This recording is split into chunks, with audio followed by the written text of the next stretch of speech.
इस्लामाबाद में मीडिया से ॻाल्हाईंदे तहरीक इंसाफ़ सरबराह इमरान खान शेख रशीद सां गॾिजी 13 अगस्त ते जलसे जो ऐलान कयो। इमरान खान चयो त PTI 13 अगस्त ते रावलपिंडी में जलसो कंदी ऐं 14 अगस्त ते पार्टीअ जी मेंबरशिप शुरू कई वेंदी। इमरान खान चयो त मुल्क में जमहूरियत जे नाले ते आमरीत आहे।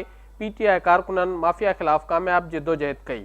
हुन चयो त पानामा फ़ैसिलो 1 साल जी मेहनत जो नतीजो आहे। संदसि चवणु हो त PTI पाकिस्तानी अवाम ऐं फ़ौज सां गॾु बीठी आहे।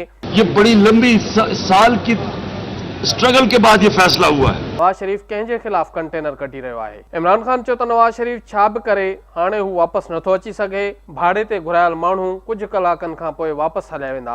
आप देखेंगे कि 1-1.5 घंटे के बाद थोड़ी सी गाड़ियां रह जाएंगी, पटवारियों ने भी चले जाना है, DCs ने भी चले जाना है और उसके बाद ये छुपेंगे। सरबराह चयो त नवाज शरीफ सुप्रीम कोर्ट के फैसले के नथो मञे त उहो अवाम खे कहिड़ो पैगाम ॾींदो। आप जब अपने सुप्रीम अदालत का फैसला नहीं मान रहे तो आप मुल्क में क्या पैगाम दे रहे हैं? माण्हू रोडनि ते निकिता त चोरी करणु जाइज़ थी वेंदो। हुन चयो त अवाम जे टैक्स जे पैसनि सां अवाम खे गॾु कयो पियो वञे। जॾहिं हू रोडनि ते निकिता त चयो वियो जमहूरियत खे पटड़ी तां लाथो पियो वञे। हाणे नवाज शरीफ छा करणु वञी रहियो आहे? संदसि चवणो त संदन माण्हू नून लीग जे मुक़ाबले में सारा टिबर चोर है जा बैनर लॻाइण वारा हुआ। हुन कारकुननि खे टकराव खां रोकियो आहे। इमरान खान चयो त तहरीक इंसाफ़ जो को बि कारकुन संदन रैली जी मुखालफ़त न कंदो।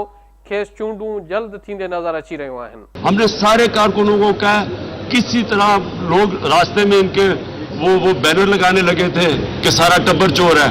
हमने कहा ना करो, कोई किसी किस्म का इंतशार ना हो। तो सजी नून लीग रुगो एक खानदान के बचाइण में रुधल आहे। नवाज शरीफ नेब खां ॾिनल आहे। खेस ख़बर आहे त हू जेल में वेंदो। इमरान खान चयो त नवाज शरीफ कानून में बिटे मयार जो तासुर ॾे पियो। हू नरेंद्र मोदी वारी बोली इस्तेमाल करे रहियो आहे। वो फिर से वो जुबान इस्तेमाल कर रहे हैं जो जुबान नरेंद्र मोदी पाकिस्तान की फौज के खिलाफ इस्तेमाल करती है। सरबराह चयो त हू मॉडल टाउन सानहे वारे मामले ते ताहिरुल कादरी जी मुकम्मल हिमायत कनि था। करप्ट माफिया जो एहतसाब लाजमी है। कादरी 3 साल से वो इंसाफ मांग रहे हैं। मॉडल टाउन में उनके लोग कत्ल हुए हैं। जस्टिस नजफी की रिपोर्ट पड़ी है, 3 साल से अनाउंस नहीं कर रहे। तो वो मैं तो समझता हूँ कि ताहिरुल कादरी ने बड़ी देर की है, उनको पहले आना चाहिए था। जे फैसले खां पोइ 2 तरीक़ा हुआ। नवाज शरीफ फैसलो क़बूल करे वठे हा ऐं नून लीग उन खां अलॻि थी वञे हा। अॻूणो वज़ीर आज़म चवणु चाहे थो त फ़ौज जमहूरियत हलणु नथी ॾे।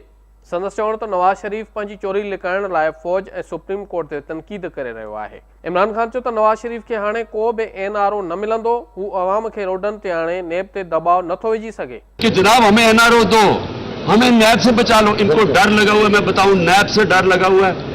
इनको पता है कि ये फंस गए हैं।